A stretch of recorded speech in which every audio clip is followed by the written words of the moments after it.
試過無數的不堪設想，不堪的我怎會假寬恕？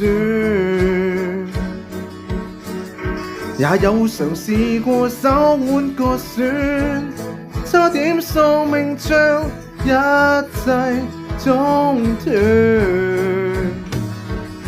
要是我抽身別去，太害怕天生異類。要是我心虛剩低幾多個仍願聽取。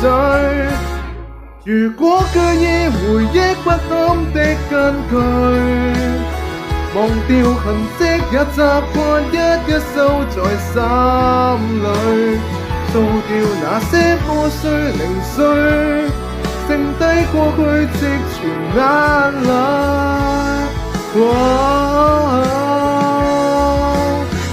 如未平息過去難於啟齒的依據，仍在沉澱往日前後也失據。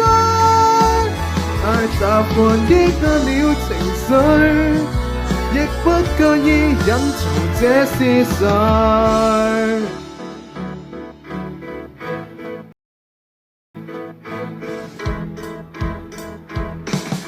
我有嘗試過試着療癒，怎麼想到總有些積怨，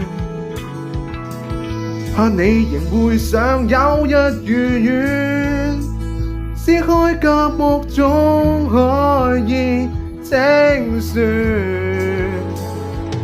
決定要揮之別去，告別過多的負累。再沒有心虛受千苦指責，仍願聽取。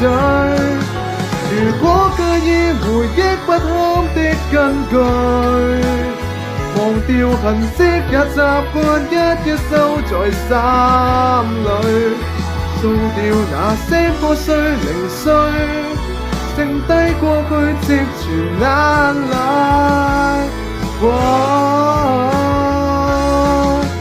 如未平息過去難於啟齒的依據，仍在沉澱往日前後也失據。也別怕釋放了情緒，沒需要再深藏於堡壘。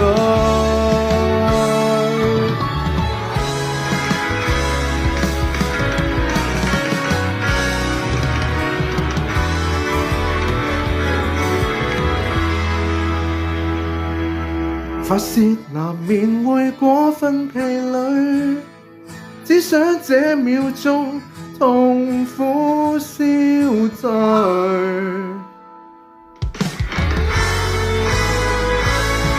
如果再次回憶不堪的根據，忘掉痕跡也別要一一收在心裏，掃掉那些破碎零碎，亦生怕有別人怪罪。